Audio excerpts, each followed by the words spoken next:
So very good morning students. इससे previous lecture में हमने डिस्कस किया था force on A current carrying conductor placed in two dimensional uniform magnetic field.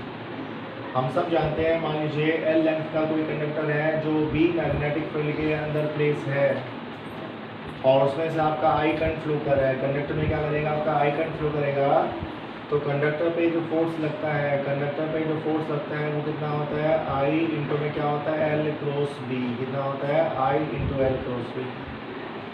So this is the expression on the current carrying conductor placed in two dimensional uniform magnetic field, right. तो force का expression कितना आएगा, I into L cross B. L आपका क्या होता है, vector length. क्या होता है, वेक्टर लेंथ, राइट। चलिए इसमें कुछ और टोटल डिस्कस करते हैं। मान लीजिए मेरे पास इस टाइप का एक कंडक्टर है, तो मान लीजिए हमारे पास इस टाइप का एक कंडक्टर हो गया। इसका लेंथ कितना ले लें, मान लीजिए इसका लेंथ है आपका 6 मीटर। इसका लेंथ मान लीजिए कितना हो गया, इसका लेंथ आपका हो गया 4 मीटर। कितना हो गया, 4 मीटर। इसका लेंथ भी कितना हो गया, 4 मीटर हो गया। ये कहाँ रखा हुआ है, ये आपका एक मैग्नेटिक फील्ड के अंदर रखा हुआ है। कहाँ रखा हुआ है, मैग्नेटिक फील्ड के अंदर रखा हुआ है। मान लेते हैं जो मैग्नेटिक फील्ड का स्ट्रेंथ है वो है आपका 0.1 टेस्ला और ये मैग्नेटिक फील्ड का इनसाइड द बोर्ड है। क्या है, इनसाइड द बोर्ड। और ये जो आपका कंडक्टर है, मान लेते हैं इस कंडक्टर में करंट फ्लो कर रहा है 10 एम्पीयर। कितना कर रहा है, 10 एम्पीयर। तो हमें इस कंडक्टर में क्या निकालना है, फोर्स निकालना है। क्या निकालना है, फोर्स निकालना है। देखो क्या बन गया, करंट कैरिंग कंडक्टर कहाँ रखा हुआ है, मैग्नेटिक फील्ड में। तो क्या लगेगा, फोर्स लगेगा। कितना फोर्स लगेगा, आपके सामने है, F is equal to I into L cross B. तो हमें तो फोर्स निकालना है। आई का वैल्यू कितना हो गया, आई का वैल्यू आपका 10 एम्पीयर है, तो कितना हो गया, 10 एम्पीयर हो गया। फिर क्या लेके चलेंगे, वेक्टर लेंथ। क्या लेके चलेंगे, वेक्टर लेंथ। तो आपका जो वेक्टर लेंथ होगा वो कौन सा होगा, 10 would be the vector length. ये पूरा आपका क्या आएगा, वेक्टर लेंथ आएगा। ये पूरा आपका कितना है, 6 मीटर है। तो ये कितना होगा, 3 मीटर होगा। तो ये भी क्या होगा, आपका 3 मीटर हो गया, राइट। ये 4 है, ये 3 है, तो ये कितना होगा, 5 होगा। और ये भी क्या हो गया, 5 हो गया। तो वेक्टर लेंथ कितना हो गया, 5 + 5 क्या हो गया, 10 हो गया। क्या हो गया, 10। मतलब ये जो कंडक्टर है इसको मैं सिंपली ऐसे रिप्लेस कर सकता हूँ। क्या कर सकता हूँ, ऐसे रिप्लेस कर सकता हूँ कि हमारे पास 10 मीटर लंबा एक कंडक्टर है जिसमें से करंट 10 एम्पीयर फ्लो कर रहा है। क्या कर रहा है, 10 एम्पीयर फ्लो कर रहा है। तो इस पर फोर्स कितना होगा, निकाल लो। करंट आपका कितना हो गया, 10 हो गया। लेंथ आपका हो गया 10 मीटर। कितना हो गया, 10 मीटर। डी मैग्नेटिक फील्ड का वैल्यू कितना है, 0.1 टेस्ला। क्या है, 0.1 टेस्ला। थीटा आपके सामने है कि थीटा बोलो कितना है, थीटा तो स्पष्ट है। थीटा आपका कितना होगा, 90। कितना होगा, 90। क्यों 90 होगा, बिकॉज ये जो कंडक्टर है वो बोर्ड के प्लेन में है। कहाँ पर है, बोर्ड के प्लेन में है। और जो मैग्नेटिक फील्ड है वो इनसाइड द बोर्ड है। कहाँ पर है, इनसाइड द बोर्ड है। तो जो फोर्स का वैल्यू आएगा, वो कितना आएगा, 10 न्यूटन। कितना आएगा, 10 न्यूटन। तो ये जो करंट कैरिंग कंडक्टर है इस पर आपका फोर्स लगेगा 10 न्यूटन। क्या लगेगा, 10 न्यूटन।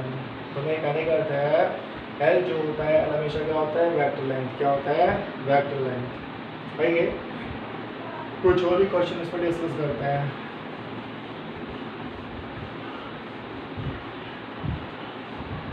हमारे पास ये एक कंडक्टर है। इस कंडक्टर में आपका आई करंट फ्लो कर रहा है और कंडक्टर का जो लेंथ है वो इनफाइनाइट है, राइट। यहाँ पर एक weightless, this is the conductor C D which is assume to be weightless. मैंने मान लिया इसका जो वेट है वो नेग्लिजिबल है। क्या है, नेग्लिजिबल। और इसमें से आपका आई करंट फ्लो कर रहा है। इसमें से क्या कर रहा है, आपका आई करंट क्या करेगा, फ्लो करेगा।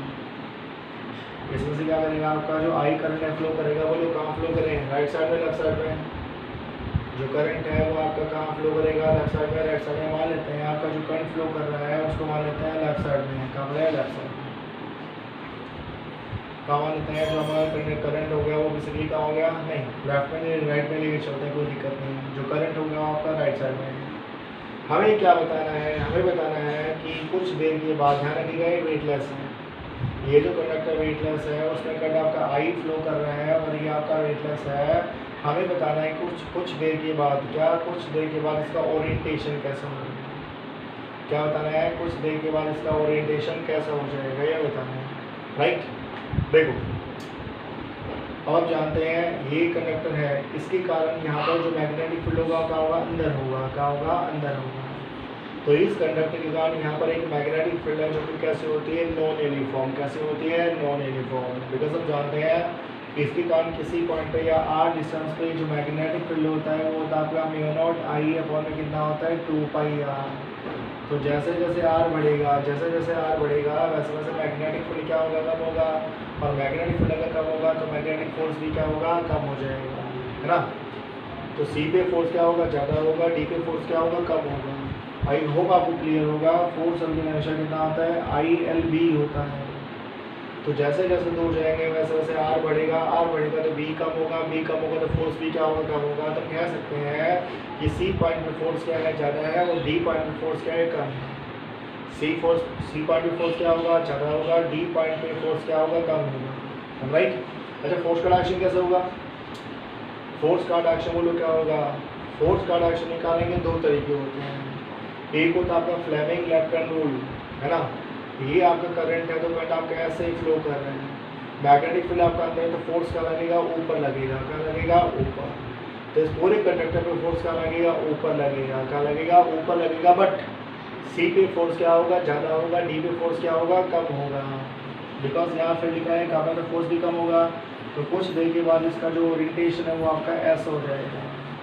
डी पॉइंट भी ऊपर उठेगा, सी पॉइंट भी ऊपर उठेगा, बट सी पॉइंट ज़्यादा ऊपर उठेगा बिकॉज सी पॉइंट का पे फोर्स क्या है, ज़्यादा है। मतलब फोर्स अगर ज़्यादा है तो एक्सेलरेशन भी क्या है, ज़्यादा है। तो इस टाइप का ओरिएंटेशन ये एक्वायर करेगा after some time. That was a weightless conductor C. I hope आपको क्लियर होगा। चलिए और क्वेश्चन डिस्कस करते हैं। क्या क्वेश्चन डिस्कस करते हैं, मान लीजिए हमारे पास एक 2 डायमेंशनल यूनिफॉर्म मैग्नेटिक फील्ड है। क्या बच्चों, 2 डायमेंशनल यूनिफॉर्म मैग्नेटिक फील्ड है। इसके अंदर मान लीजिए हमारे पास एक लूप है। कैसा लूप है, करंट कैरिंग लूप है। कैसा है, करंट कैरिंग लूप है। तो जैसा कि मैंने आपको प्रीवियस लेक्चर में बताया था, बताइए इस पर नेट फोर्स कितना होगा, बोलो बोलो। इस पर नेट फोर्स कितना आएगा, 0। कितना आएगा, 0। क्यों 0 आएगा, बिकॉज सर्कुलर लूप है तो वेक्टर लेंथ कितना आएगा, 0 आएगा। वेक्टर लेंथ अगर 0 आएगा तो फोर्स बेसिकली कितना आएगा, 0 आएगा, है ना। तो ये जो पूरा लूप है इस पर ओवरऑल नेट फोर्स कितना होगा, 0 होगा। बट क्या हर एक एलिमेंट में फोर्स 0 होगा, नहीं। ओवरऑल तो फोर्स क्या होगा, 0 होगा, नेट फोर्स 0 होगा, पर हर एक एलिमेंट में फोर्स 0 नहीं होगा। जैसे मान लो मैंने ये छोटा सा एलिमेंट चूज कर लिया तो इस एलिमेंट में फोर्स लगेगा, कहाँ लगेगा, देखो करंट ऐसे फील्ड लग गया तो ये छोटे से एलिमेंट पे फोर्स का लगेगा, ऊपर लगेगा। सिमिलरली अगर मैंने एक स्मॉल एलिमेंट यहाँ चूज कर लिया जिसमें करंट आपका आई फ्लो कर रहा है तो उस पर भी फोर्स का लगेगा, बाहर लगेगा, क्या लगेगा, बाहर। तो मैं कहने का अर्थ है आप जो करंट कैरिंग लूप देख रहे हैं इसके हर एक एलिमेंट में फोर्स का लगेगा, बाहर लगेगा, क्या लगेगा, बाहर लगेगा, हम राइट। तो हर एक एलिमेंट पे नेट फोर्स 0 नहीं है। तो हर एक एलिमेंट में फोर्स लगेगा तो क्या होगा, रेडियस बढ़ेगा। रेडियस क्या होगा, बढ़ेगा। तो रेडियस और बढ़ेगा और बढ़ेगा तो रेडियस बढ़ता जाएगा। क्या इसका रेडियस इनफाइनाइट हो जाएगा, नहीं, है ना। आप एक क्वेश्चन कर सकते हैं कि सर इसका रेडियस तो बढ़ेगा तो क्या बढ़ते बढ़ते इनफाइनाइट हो जाएगा, नहीं, ऐसा नहीं होता। बढ़ते बढ़ते इसका रेडियस इनफाइनाइट नहीं होगा। क्यों नहीं होगा वही हम डिस्कस करते हैं। देखो एक एलिमेंट आपके पास सी वाला है, एक नेबरिंग एलिमेंट है और एक नेबरिंग एलिमेंट है। 3 एलिमेंट है, एक बीच वाला एलिमेंट, एक ये वाला एलिमेंट और एक वाला एलिमेंट। मैं इसकी बात कर रहा हूँ, ठीक है। अब ये जो एलिमेंट है, ये एलिमेंट है, इस एलिमेंट को मैंने नाम दिया सी डी। इसको मैं मैग्नीफाई करके दिखाऊंगा। तो हमारे पास ये एलिमेंट हो गया, इस एलिमेंट को मैंने क्या नाम दिया, सी डी नाम दिया। 29 हमने इसको क्या कर दिया, मैग्नीफाई कर दिया। तो ये एलिमेंट क्या होगा, सी डी हो गया, क्या होगा, सी डी हो गया। इस एलिमेंट आप जानते हैं करंट आई फ्लो कर रहा है तो फोर्स कहाँ लगा, फोर्स आपका लगा डी एफ, जो कि इस रेडियस को बढ़ाने की कोशिश करेगा। क्या करेगा, रेडियस को बढ़ाने की कोशिश करेगा। बट क्या होगा, ये वाला जो एलिमेंट है जैसे इसको नाम दिया मैंने डी पी। क्या नाम दिया, डी पी। ये जो एलिमेंट है वो क्या होगा, डी पी होगा। सिमिलरली इसको मैंने क्या नाम दिया, जेड नाम दिया, सी जेड। तो ये वाला एलिमेंट क्या होगा, सी जेड। ये जो एलिमेंट सी डी है, ये जो एलिमेंट सी डी है, ये इन दोनों को अपनी तरफ पुल करेगा, क्या करेगा, अपनी तरफ पुल करेगा। मतलब ये क्या चाहेगा, ये एलिमेंट चाहेगा, सी एलिमेंट चाहेगा कि सी जेड भी ऊपर जाए, सी जेड भी ऊपर जाए, डी पी भी क्या जाए, ऊपर जाए। मतलब ये जो है दोनों एलिमेंट, दोनों कोरस्पॉन्डिंग एलिमेंट्स को ऊपर ले जाने की कोशिश करेगा, और ये जो दोनों कोरस्पॉन्डिंग एलिमेंट्स हैं वो इसको नीचे लाने की कोशिश करेंगे, क्या करेंगे, नीचे लाने की कोशिश करेंगे, जिसकी वजह से इसके अंदर क्या होगा, टेंशन डेवलप होगा। क्या होगा, टेंशन डेवलप होगा। वही टेंशन हमें निकालना है, वही टेंशन हमें निकालना है। ये मान लीजिए आपके सर्कुलर का सेंटर है, तो ये सर्कुलर का सेंटर हो गया। मान लेते हैं सेंटर में जो एंगल बना वो आपका 2 थीटा, और ये जो एलिमेंट हमने सी डी लिया था इसका लेंथ मैंने डी एल मान लिया। ये पूरा एंगल 2 थीटा है, तो ये कितना होगा, थीटा होगा, ये भी कितना होगा, थीटा होगा। तो क्या होगा, यहाँ पर टेंशन डेवलप होगा। क्या होगा, टेंशन डेवलप होगा। मैंने ये वाला जो एलिमेंट है इस एलिमेंट को ऐसे क्या करेगा, पुल करेगा, तो यहाँ पर आपका टेंशन क्या आएगा, टी आएगा। क्या आएगा, टेंशन टी। सिमिलरली ये वाला जो एलिमेंट है वो भी इस एलिमेंट को क्या करेगा, इस साइड में पुल करेगा, तो यहाँ भी आपका क्या होगा, टेंशन डेवलप होगा। थोड़ा सही डायग्राम बनाते हैं, क्या होगा, इस टाइप का टेंशन डेवलप होगा। ये भी टेंशन क्या होगा, टी होगा। क्या होगा, टी होगा। बस हमें ये टेंशन निकालना है, हमें क्या करना है, यही टेंशन निकालना है। तो टेंशन कैसे निकालेंगे, ये जो टेंशन है इस टेंशन के बेसिकली 2 कंपोनेंट होंगे। क्या होंगे, 2 कंपोनेंट होंगे। ये एंगल थीटा है तो ऑफकोर्स ये वाला एंगल भी क्या होगा, थीटा होगा। सिमिलरली अगर मैं उसको ऐसे मीट करूँगा, ये एंगल यदि आपका थीटा है तो ये एंगल भी कितना होगा, थीटा होगा। कितना होगा, थीटा। तो एंगल भी क्या है, थीटा है, ये एंगल भी क्या है, थीटा है। इस टेंशन के 2 कंपोनेंट होंगे, ये कितना आएगा, टी कोस थीटा, ये कितना आएगा, टी साइन थीटा। सिमिलरली इसके भी 2 कंपोनेंट होंगे, कितना होगा, टी कोस थीटा, ये कितना आएगा, T sine theta. Cos theta वाले कंपोनेंट क्या है, इक्वल है, अपोजिट है। कोस थीटा वाले कंपोनेंट क्या है, इक्वल है, अपोजिट है। तो कोस थीटा वाले कंपोनेंट क्या होंगे, कैंसिल हो जाएंगे। बट जो साइन वाले कंपोनेंट हैं, बट जो साइन वाले कंपोनेंट है, टी साइन थीटा है इसका, टी साइन थीटा है इसका, तो वो कितना आएगा, 2t साइन थीटा। ये वाले कैंसिल नहीं होंगे, ये कहाँ लगेंगे, नीचे लगेंगे। क्या लगेंगे, नीचे। तो ये फोर्स का लगेगा, ये फोर्स लगेगा टुवर्ड्स सेंटर, और ये डी एफ फोर्स का लगेगा अवे फ्रॉम सेंटर। क्या लगेगा, अवे फ्रॉम सेंटर।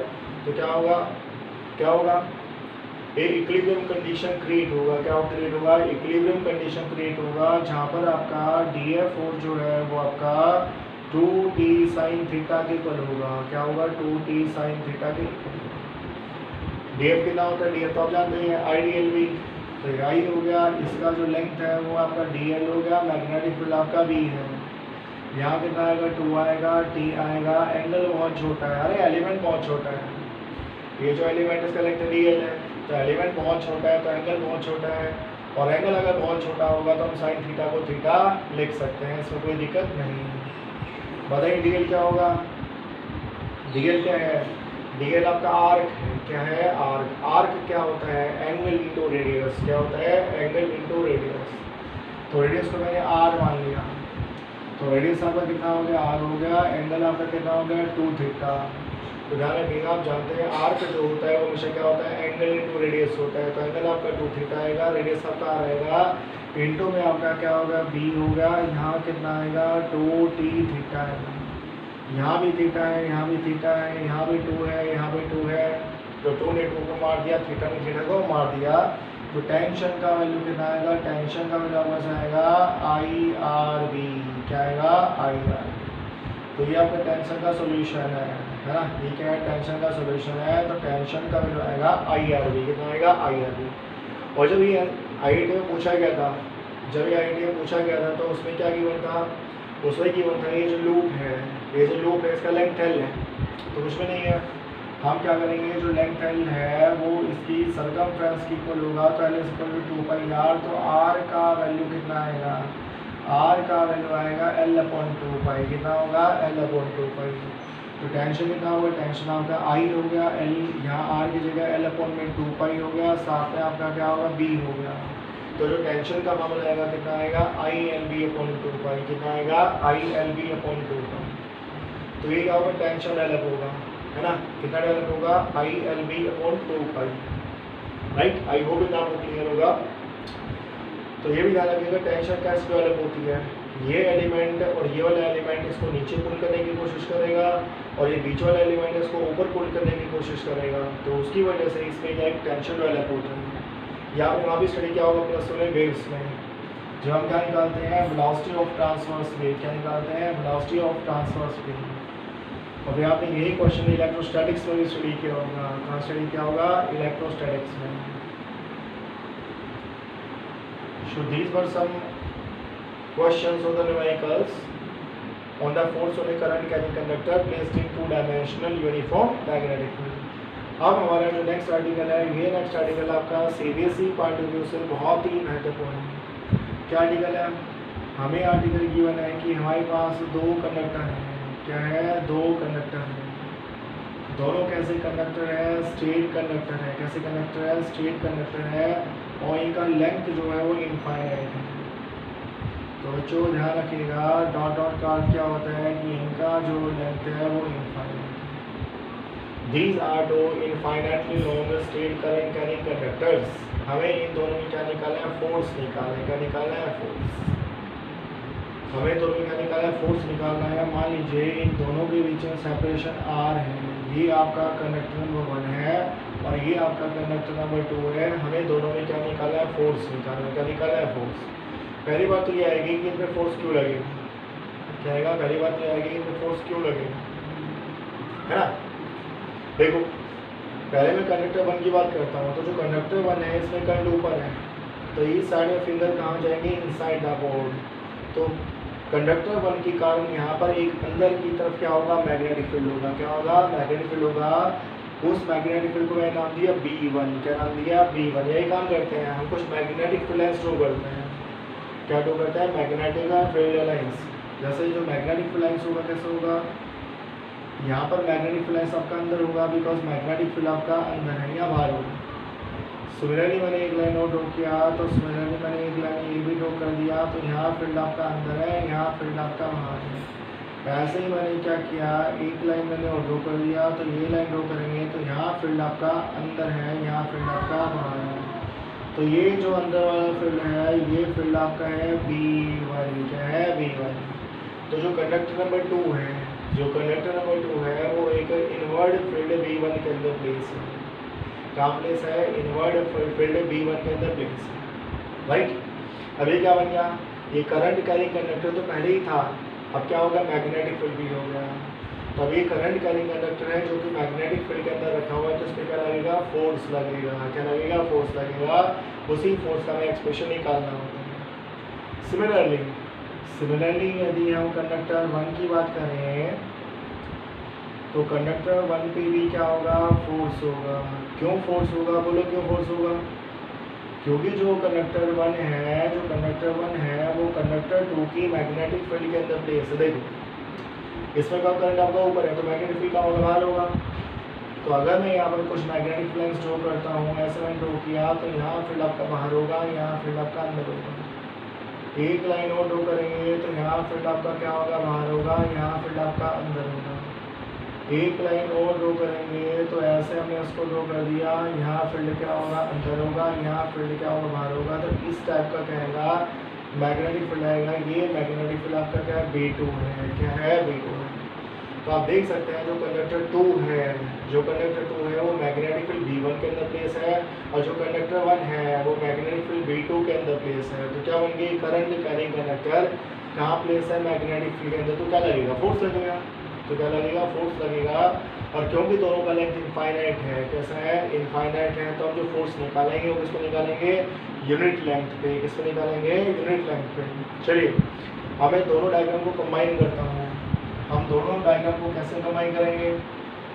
ये आपका कंडक्टर नंबर 1 है, ये आपका कंडक्टर नंबर 2 है, इसका लेंथ आपका इनफाइनाइट है, इसका लेंथ भी आपका इनफाइनाइट है। दोनों में सेपरेशन जो है वो आपका R है, तो ये आपका R हो गया, है ना। इसमें आपका जो करंट है वो I2 है, इसमें आपका जो करंट है वो आपका I1 है। यहाँ पर जो मैग्नेटिक फील्ड है B1 वो अंदर है, तो मैग्नेटिक फील्ड B1 जो है वो इनसाइड द बोर्ड है, तो magnetic field B1 inside the board हो गया। तो फोर्स का क्या डायरेक्शन होगा? देखो मैग्नेटिक फील्ड आपका अंदर है, करंट आपका ऊपर है, तो फोर्स लगेगा ऐसे। तो कंडक्टर नंबर 2 पे जो फोर्स लगेगा वो क्या लगेगा, ऐसे लगेगा, ये आपके पास आएगा dF21, क्या आएगा dF, क्या हुआ dF21।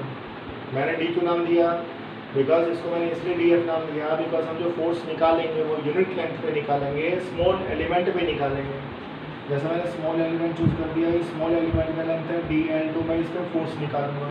तो एलिमेंट अगर छोटा है तो फोर्स भी क्या होगा, स्मॉल होगा, तो उसको मैंने नाम दिया dF21। और देखो कंडक्टर 1 के कारण कंडक्टर 2 पे फोर्स लगा dF21, वो कहाँ लगा, टुवर्ड्स कंडक्टर 1, कहाँ लगा, टुवर्ड्स कंडक्टर 1 है।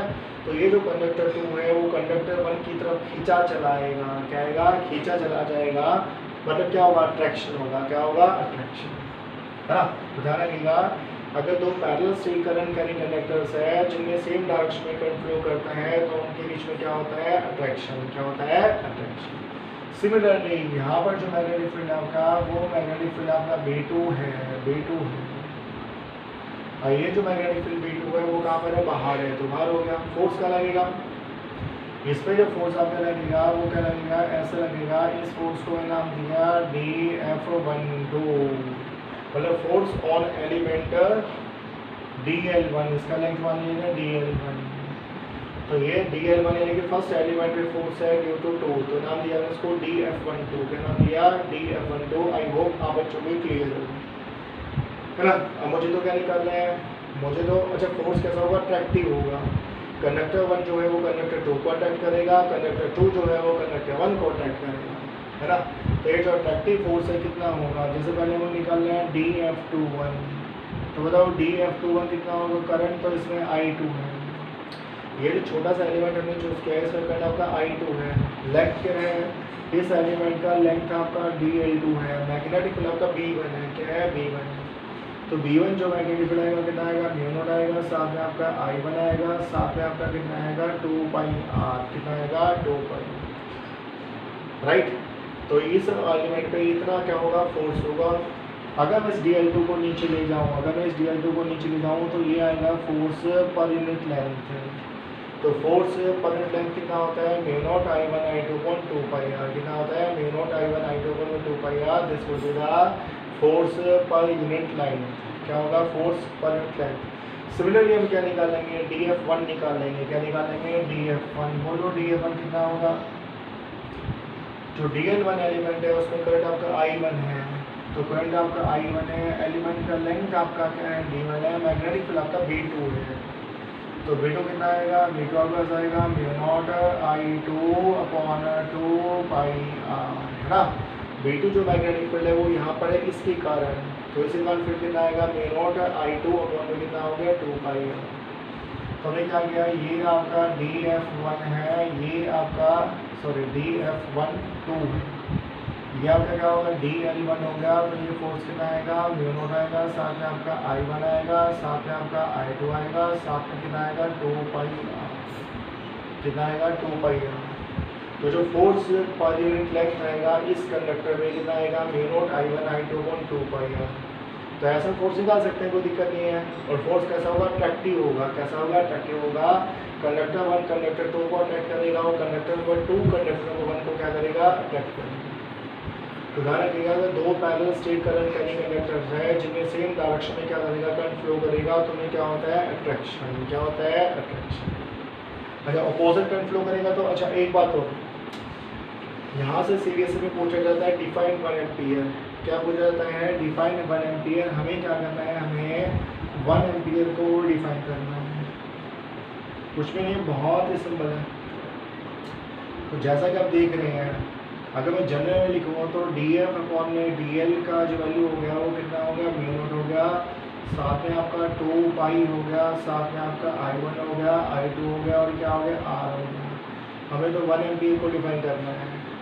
मान लो आपका I1 I2 दोनों 1 एम्पियर हैं, और मान लेते हैं R आपका 1 मीटर है, क्या है, 1 मीटर।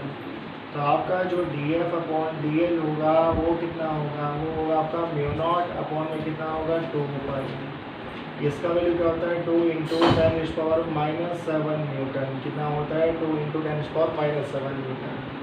तो हम बोलेंगे करंट इन द कंडक्टर से set to be 1 ampere, current in the conductors is said to be 1 ampere when these are placed in vacuum. Separation between them is called how much? 1 meter. And the force per unit length between them, force per unit length between them is how much? 2 into 10 is power minus 7 Newton पर metre. कितना आएगा? 2 into 10 is power minus 7 Newton पर metre. दो conductor हैं जो vacuum में रखे हुए हैं, दोनों के बीच में सेपरेशन आपका 1 मीटर है. अगर दोनों के बीच में force per unit length 2 into 10 is power minus 7 Newton पर मीटर है, तो दोनों कंडक्टर्स में करंट कितना होगा? 1 एम्पियर. कितना होगा? 1 एम्पियर. आई होप आप बच्चों को इतना क्लियर होगी. तो ध्यान रखिएगा, अगर दोनों कंडक्टर में सेम डायरेक्शन में करंट फ्लो करेगा, क्या करेगा? सेम डायरेक्शन में करंट फ्लो करेगा, तो क्या होता है? अट्रैक्शन. क्या होता है? अट्रैक्शन.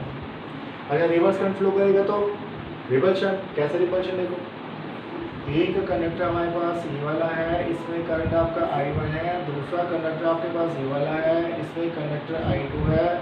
अभी जैसे मैंने बताया कि दोनों का जो लेंथ है वो इनफाइनाइट है, तो ऐसे कुछ डॉट बना दो ताकि देखिए लाइन इनफाइनाइट है. अच्छा नहीं बना? अच्छा बनाओ. साफ, सुंदर, स्वच्छ और सर्वगुण संपन्न. तो इसी का जो मैग्नेटिक फील्ड आएगा वो मैग्नेटिक फील्ड आपका क्या आएगा? V1 आएगा. अभी हमने बनाया था तो D1 होगा. तो फोर्स कहाँ लगेगा? बताओ, फोर्स कहाँ लगेगा? फोर्स आपका लगेगा बाहर. फिंगर कहाँ से कहाँ घूमेगा? करंट से B की तरफ ऐसे घूमेगा, तो फोर्स कहाँ लगेगा? बाहर लगेगा. तो ये वाला जो फोर्स है, ये वाला फोर्स आपका क्या है? dF21. क्या है? dF21. तो मेरे कहने का अंदर है, मेरे कहने का मतलब है, मेरे कहने का अभिप्राय है कि कंडक्टर 1 जो है वो कंडक्टर 2 को रिपेल करेगा. कंडक्टर 1 जो है वो कंडक्टर 2 को क्या करेगा? रिपेल करेगा. क्या करेगा? रिपेल करेगा. सिमिलरली बताओ, इसके कारण यहाँ पर मैग्नेटिक फील्ड कहाँ होगा? अंदर होगा. कहाँ होगा? अंदर होगा. तो यहाँ जो मैग्नेटिक फील्ड है वो होगा B2 मैग्नेटिक फील्ड. इसके कारण है कहाँ? यहाँ पर. राइट. बोलो फोर्स कहाँ होगा?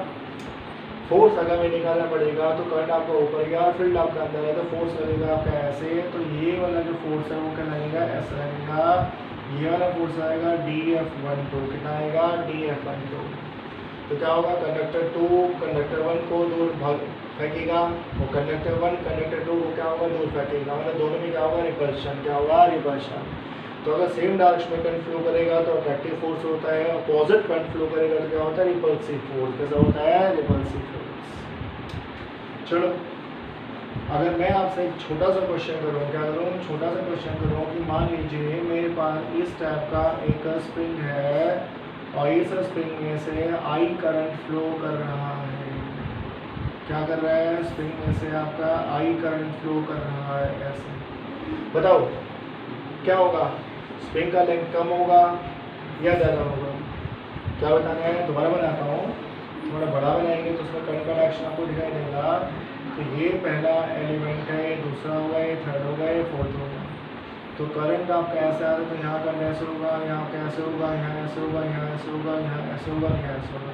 मुझे बताना है इसका लेंथ वॉल्यूम कम होगा ज़्यादा होगा? बताइए.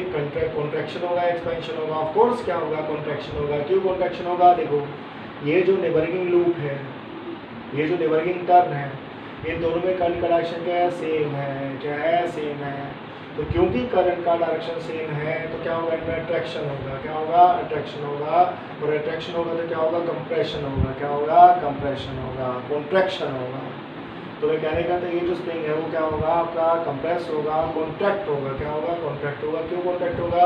Because of the attractive force between the neighbouring turns. क्यों अट्रैक्टिव फोर्स? क्यों? क्योंकि करंट का डायरेक्शन क्या है? सेम है ना. चलो एक छोटा सा ऑर्गेनाइजर लेके चलते हैं. जैसे मान लीजिए हमारे पास इस टाइप का एक इनफाइनाइट कंडक्टर है जिसमें से आपका करंट I फ्लो कर रहा है. यहाँ से R डिस्टेंस ऊपर, कहाँ? R डिस्टेंस ऊपर एक छोटा सा कंडक्टर है जिसका लेंथ आपका L है. इसको मैंने नाम दिया CD. क्या नाम दिया? CD. लेंथ L हो गया. इसका मास हमने M मान लिया. क्या मान लिया? मास M मान लिया. ठीक है. और इसमें से आपका करंट I फ्लो कर रहा है. क्या कर रहा है? I फ्लो कर रहा है ना. अब ये जो कंडक्टर है ये इक्विलिब्रियम में है. ये जो conductor current carrying conductor CD है ये इक्विलिब्रियम में है. तो हमें इसका इक्विलिब्रियम कंडीशन निकालना है. क्या निकालना है? इक्विलिब्रियम कंडीशन निकालना है. इक्विलिब्रियम का अर्थ क्या होगा, इक्विलिब्रियम का अर्थ होगा इसमें नेट फोर्स कितना होगा, 0 होगा। जितना फोर्स का लगेगा ऊपर लगेगा, उतना फोर्स का लगेगा नीचे लगेगा। तो क्योंकि इसका मास है तो इसका जो वेट है mg वो कहाँ लगेगा, नीचे लगेगा। तो वेट mg कहाँ लगा, नीचे लगेगा। इन दोनों में करंट क्या है, डायरेक्शन रिवर्स है। तो बस से बात है, जो आपका फोर्स होगा, जो मैग्नेटिक फोर्स होगा वो कहाँ लगेगा, ऊपर लगेगा। रिपल्सिव फोर्स होगा, वो रिपल्सिव फोर्स को मैंने एफ नाम दिया। क्या नाम दिया, एफ नाम दिया। अब क्योंकि इक्विलिब्रियम में है तो नेट फोर्स कितना होगा, 0 होगा। तो एफ माइनस एम जी कितना होगा आपका, 0 होगा। तो एफ का वैल्यू जो आएगा वो कितना आएगा, एम जी आएगा। कितना आएगा, एम जी। बताइए एफ कितना होगा, म्यू नॉट हो गया, नहीं आई एल बी। इसमें जो करंट है वो आपका आई होगा, लेंथ इसका एल है। ये जो फाइनाइट लेंथ है तो लेंथ बेसिकली कितना हो गया, एल हो गया। तो आई हो गया, एल हो गया, साथ में आपका आएगा बी आएगा। तो इसके कारण यहाँ पर मैग्नेटिक फील्ड कितना आएगा, म्यू नॉट आएगा, साथ में आपका आई आएगा। नीचे आपका कितना आएगा, 2 पाई इंटू आर आएगा। ये आपका एम जी के इक्वल होगा। ये आई तो आई स्क्वायर कर सकते हैं। तो ये क्या आएगा, इसका इक्विलिब्रियम कंडीशन आएगा। तो इक्विलिब्रियम कंडीशन क्या आएगा, mu not L I square upon 2 pi R is equal to M G, है ना। तो यह क्या होगा, this would be the equilibrium condition of this current carrying finite wire. क्या है आपका, फाइनाइट वायर है, राइट। आई होप आपको क्लियर होगा। यहाँ में एसएचएम वाले क्वेश्चन भी कर सकते हैं। क्या कर सकते हैं, एसएचएम वाले भी क्वेश्चन कर सकते हैं। मान लीजिए मैं इसको थोड़ा सा ऊपर टेक दिया, जब मैं इसको थोड़ा सा ऊपर लेके जाऊँगा और रिलीज कर दूंगा, क्या करूँगा, रिलीज कर दूंगा, तो ये नीचे आने की कोशिश करेगा। नीचे आने की कोशिश करेगा, बट यार रुकेगा नहीं। मेन पोजीशन को क्लोज करके फिर नीचे आएगा, फिर ऊपर जाएगा, फिर नीचे आएगा, फिर ऊपर जाएगा, फिर नीचे आएगा। तो कैसा होगा, ऑसिलेटरी मोशन होगा। कैसा होगा, ऑसिलेटरी मोशन होगा।